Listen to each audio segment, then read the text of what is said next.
রিয়া চল বাসায় যাইতে হবে। ছুটি হয় নাই তো। হয় নাই তো কি হইছে? আমি আরেকটু ব্যাটিং করি।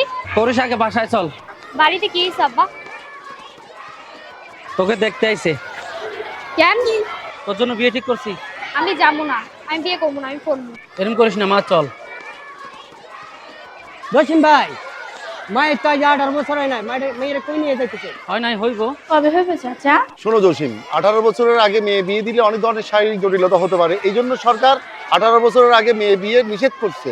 18 বছরের আগে যদি মেয়ে বিয়ে দাও তাহলে নানা ধরনের কঠিন শাস্তি পেতে হবে তোমাকে। এটা তুমি খেয়াল রাখবে, আর কখনো এই ভুল করবা না। হ্যাঁ স্যার, আমার ভুল আমি বুঝতে পেরেছি। আমার ভুল হয়েছে, আমি মেয়েকে বাল্য বিবাহ দিব না। বাল্য বিয়ের দায়ভার আমাদের সবার, তাই বাল্য বিয়ে দেখলেই প্রতিবাদ করুন, রুখে দাঁড়ান। খবর দিন স্থানীয় প্রশাসনকে, কল করুন 1098 এই নম্বরে। বাল্য বিয়ে রুখতে হলে আওয়াজ তুলো তালে তালে।